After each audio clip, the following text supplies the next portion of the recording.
Question is कि kinetic energy आती कहां से है? देखो इनके पास नहीं पैर है कि वो चल पाए, कुछ भी नहीं है, तो कैसे मूव करते हैं? हमारे पास तो पैर है, हम चल पा रहे हैं, इधर से इधर मूव कर पा रहे हैं, बट ये मॉलिक्यूल्स कैसे मूव करते हैं? बात ये है मैटर की एक करेक्ट डेफिनेशन क्या है, एक साइंटिफिक लाइन क्या है? नमस्कार दोस्तों, तो कैसे हैं आप सब? मैं विशाल आप सबका स्वागत करता हूं एक बेहतरीन से प्लेटफॉर्म जिसका नाम है एसबी क्लासेस। तो आज हम शुरू करते हैं हमारी केमिस्ट्री की क्लास, और ये क्लास होने वाली है क्लास 9 के बच्चों के लिए। क्लास 9 का फर्स्ट चैप्टर ले रहे हैं हम, मैटर्स इन आवर सराउंडिंग। तो ये स्टार्ट करते हैं। तो बच्चों ध्यान रखना, कोई भी चैप्टर स्टार्ट करने से पहले जरूरी होता है उस चैप्टर की हेडिंग को समझना। तो इस चैप्टर का नाम है matters in our surrounding. Matter का मतलब पदार्थ, और पदार्थ कुछ भी हो सकता है। पदार्थ का मतलब कुछ भी, सब्सटेंस, एनी सब्सटेंस। ये आपके बैठने के लिए चेयर, लेने पीने के लिए पानी, सांस लेने के लिए हवा, कुछ भी। और सराउंडिंग से मतलब होता है हमारे आसपास का वातावरण, जो भी हमारे आसपास चीजें हैं, सब कुछ भी। सेम वही, हमारे आसपास चेयर होगी, आप अभी पढ़ रहे होंगे, आपके पास एक टेबल होगी, फोन होगा, बुक्स होंगी, कुछ भी, जो भी हमारे आसपास है, सब चीज क्या है? एक मैटर है। बट बात यह है मैटर की एक करेक्ट डेफिनेशन क्या है, एक साइंटिफिक लाइन क्या है? मैटर होता क्या है? हमने बोल दिया मैटर सब है, लिक्विड मैटर है, सॉलिड मैटर है, एयर मैटर है, बट एक प्रॉपर डेफिनेशन क्या होगी? तो उस प्रॉपर डेफिनेशन के लिए हम आगे बढ़ते हैं कि हमारा नेक्स्ट क्वेश्चन यही है, व्हाट इज मैटर? तो मैटर की करेक्ट डेफिनेशन क्या है? अभी हमने बताया कि सब कुछ मैटर है, बट मैटर किसी भी चीज का मास होना, मतलब उस चीज का एक वेट होना को, अगर हम उसको तराजू मशीन पर डालें, वेटिंग मशीन पर डालें, उस चीज का एक मास शो होना, चाहे वो ग्राम में हो या फिर टन में हो, बट उसका एक मास अगर शो हो रहा है तो वो मैटर है। और सेकंड प्रॉपर्टी ये भी होनी चाहिए कि वो एक स्पेस ऑक्यूपाई होनी चाहिए, उसको एक स्पेस ऑक्यूपाई करना चाहिए। जैसे कि अगर चेयर यहाँ पे रखी हुई है या टेबल यहाँ पे रखी हुई है, अगर उस टेबल को मैं इधर रखूंगा तो जितना स्पेस वो इधर ले रही है वो उतना स्पेस उधर भी लेना चाहिए। जो उसका एक स्पेस वर्ल्ड में फिक्स होना चाहिए, उसको हम जहां भी लेके जाए वो अपना एक स्पेस ले, ठीक है? तो अगर हमारे पास उस चीज का मास भी हो और वो चीज स्पेस भी ऑक्यूपाई कर रही है तो वो हमारा कंफर्म मैटर है। तो मैटर की यही डेफिनेशन है। और substance which can occupy some space and have some mass is known as matter.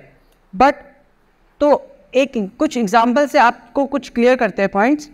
जैसे कि टेबल, अभी हमने सेम टेबल लिया, टेबल को हम अगर वेटिंग मशीन में डालेंगे उसका एक मास आएगा और वो पूरी जगह में एक स्पेस भी ऑक्यूपाई कर रखा है, तो वो हमारी क्या है? एक मैटर है। सेकंड ये है वाटर, पानी को अगर हम वेटिंग मशीन में डालेंगे उसका भी एक मास आएगा और उसका भी एक स्पेस है, तो ये भी मैटर है। बट अब बात करते हैं विंटर। विंटर यानी सर्दी। क्या हम सर्दी को तोल सकते हैं? क्या उसको वेटिंग मशीन में डाल सकते हैं? उसका दुनिया में मास हमें लगता है कि है या नहीं है, लेकिन क्या सिंपल सी बात है, हम उसको वेट कर सकते हैं? नहीं कर सकते। तो इन दोनों चीज में से कुछ भी नहीं हो रहा, तो ये विंटर हमारी मास मैटर नहीं है। सेकंड, कोई भी फीलिंग हेट ले लेते हैं। हेट भी एक टाइप की चीज है जो हमारे आसपास है, लव भी है, बट क्या हम इन दोनों चीज को वेट कर सकते हैं? क्या इन दोनों चीज का मास है? नहीं है। क्या इन दोनों चीज ने कोई स्पेस ऑक्यूपाई कर रखा है? नहीं कर रखा। तो ये भी हमारी क्या है? ये भी हमारी मैटर नहीं है। तो फीलिंग्स जो भी हम वेट कर सकते हैं या उस चीज की कोई स्पेस नहीं है, तो वो हमारे लिए कोई भी मैटर नहीं है। पर अगर किसी चीज का स्पेस है, उसने कोई मास ले रखा है, तो उसका क्या है? उसका मतलब क्या है? वो हमारी क्या है? मैटर है। बट ये मैटर बना किस चीज से? मैटर किस चीज से बना है? सारी चीज किस चीज से बनी है? ये सारी चीज बनी है छोटे छोटे पार्टिकल से, और इन पार्टिकल्स को बोलते हैं मॉलिक्यूल्स। तो इसकी डेफिनेशन है matter is made up of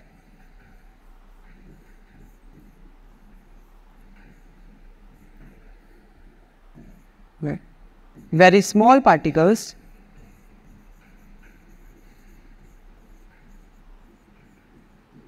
और इन पार्टिकल्स को क्या बोलते हैं?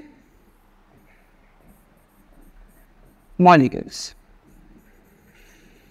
मतलब हमारे आसपास जितनी भी चीजें, चाहे वो चेयर हो, चाहे वो बुक हो, चाहे वो फोन हो, चाहे वो पीने का पानी हो या लेने के लिए सांस हो, हवा हो, तो ये सारी चीज किस चीज से बनी है? मॉलिक्यूल से बनी है। और मॉलिक्यूल्स तो बोलते हैं हम पार्टिकल, और पार्टिकल से बना मैटर, तो सारी चीज मैटर है, ठीक है। इन सब चीज की कुछ प्रॉपर्टीज होती है, वो प्रॉपर्टीज हमें जानना बहुत जरूरी है। तो आइए आगे बढ़ते हैं।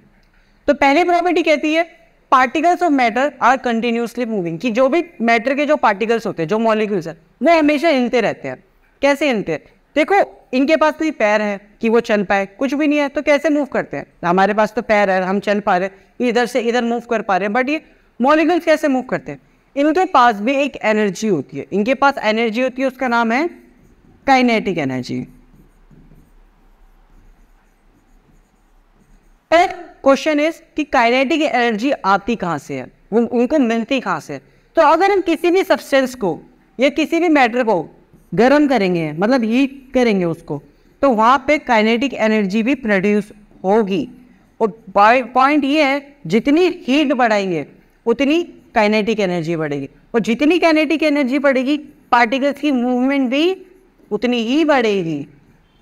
तो इससे हमें पता लगता है कि किसी भी चीज़ को हीट करेंगे काइनेटिक एनर्जी बढ़ेगी, काइनेटिक एनर्जी बढ़ी तो मूवमेंट बढ़ी।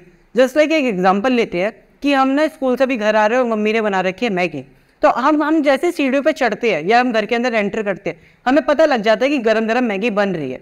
कैसे पता लगती है? उसकी स्मेल से। अब मैगी उस किचन में बन रही है और गेट पे हमें स्मेल आ रही है, कैसे? क्यों? क्योंकि उसके पार्टिकल्स हमारे पास तक मूव करते हुए हैं। क्यों? क्योंकि मैगी बन रही है तो वो उसके गर्म होगी, जो उसकी भाप निकल रही होगी उसको काइनेटिक एनर्जी मिल रही है, और जितनी काइनेटिक एनर्जी मिलेगी उतनी दूर वो मूव करेगा। तो इसलिए हमें पता लग जाता है कि अंदर ही मैगी बन रही है। और इससे हमें ये भी पता लगता है कि जो भी मैटर के पार्टिकल्स होते हैं वो कंटिन्यूसली क्या करते हैं? मूव करते हैं। तो आई होप आपको फर्स्ट पॉइंट तो सबको समझ में आएगा। तो चलिए सेकंड पॉइंट की तरफ। तो सेकंड कैरेक्टरिस्टिक्स है कि particles of matter have space between them, कि इनके बीच में क्या होता है? स्पेस होता है। एक मॉलिक्यूल्स और दूसरे मॉलिक्यूल के बीच में क्या होता है? स्पेस। इसको कैसे परफॉर्म करते हैं उसको हम देखते हैं कि हमने एक बीकर लिया, उस बीकर में हमने पानी डाला, पानी में भी मॉलिक्यूल्स होंगे तो ये मॉलिक्यूल्स बना लिए, ठीक है। उसी पानी में हमने क्या डाला? सॉल्ट डाला। सॉल्ट का कलर हम ग्रे कर देते हैं, वाइट कर देते हैं। चल, कुछ टाइम बाद हमने क्या करा? बीकर को और जो भी पानी डाला था उसको हमने क्या करा? अच्छे से मिलाया। मिलाने के बाद हम क्या देखते हैं कि सॉल्ट जो है वो बीकर में अच्छे से क्या हो जाता है? पानी के अंदर घुल जाता है, एकदम अच्छे से मिक्स हो जाता है। तो इस समय ये पता लगता है कि जो पानी के मॉलिक्यूल्स है उनके बीच में क्या है? स्पेस है। तभी तो जब हमने सॉल्ट अच्छे से डिसॉल्व करा तो वो अच्छे से घुल गया। तो इस एग्जाम्पल से हमें पता लगता है कि जो भी पार्टिकल्स है उन हर पार्टिकल्स के बीच में क्या होता है? स्पेस होता है। तो ये हमारा सेकंड पॉइंट। हमारे थर्ड पॉइंट जो कि बहुत इंपॉर्टेंट पॉइंट है कि particles of matter are attract each other, कि वो आपस में अट्रैक्ट करते हैं। सिर्फ इसी पॉइंट की वजह से हमें ये पता लगता है कि दुनिया में सॉलिड, लिक्विड और गैस कैसे बनी। कि अगर हमसे कोई पूछे कि ये चीज़ सॉलिड है, पर ये सॉलिड क्यों है, तो हम उसका कैसे आंसर देंगे? इस पॉइंट के बाद आपको ये सारी चीज़ें क्लियर हो जाएंगी। तो चलिए एक एग्जांपल के साथ शुरू करते हैं, ठीक है। तो जो भी मॉलिक्यूल्स हैं, मॉलिक्यूल्स क्या करते हैं? आपस में अट्रैक्ट करते हैं। अट्रैक्ट कैसे करते हैं? क्योंकि इन लोगों के बीच में एक फोर्स होती है जिसको कहते हैं मॉलिक्यूलर फोर्स। बस इसी फोर्स की वजह से, सिर्फ इस फोर्स की वजह से दो मॉलिक्यूल्स आपस में अट्रैक्ट होते हैं। इस फोर्स की वजह से और भी चीज़ होती हैं, जैसे कि हमने देखा है सॉलिड के मॉलिक्यूल्स बहुत टाइटली पैक्ड होते हैं, बहुत टाइटली पैक्ड होते हैं, एकदम पास। क्यों? क्योंकि इसमें मॉलिक्यूलर फोर्स क्या होता है? बहुत ज़्यादा होता है।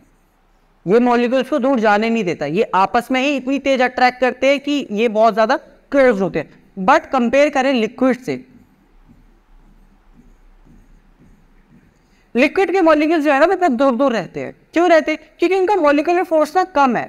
सॉलिड से मॉलिक्यूलर फोर्स उनका कम है, पर गैस से इनको मॉलिक्यूलर फोर्स ज़्यादा है। जैसे कि गैस के मॉलिक्यूल्स बनाते हैं, देखिए इनके बीच में फिर भी स्पेस कम है, पर इनके बीच में स्पेस बहुत ज़्यादा है। क्यों? क्योंकि इसका मॉलिक्यूलर फोर्स बहुत कम है।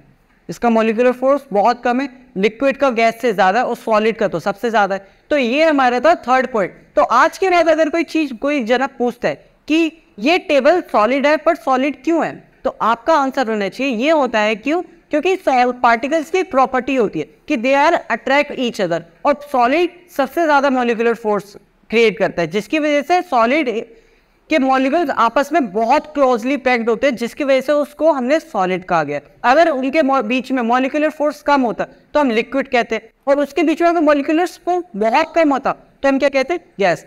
आई होप आपको मेरी ये वीडियो पसंद आई होगी, आपको चीज़ें समझ में आई होगी, तो हमें लाइक करिए और हमारे चैनल को सब्सक्राइब करिए। जय हिंद बच्चा।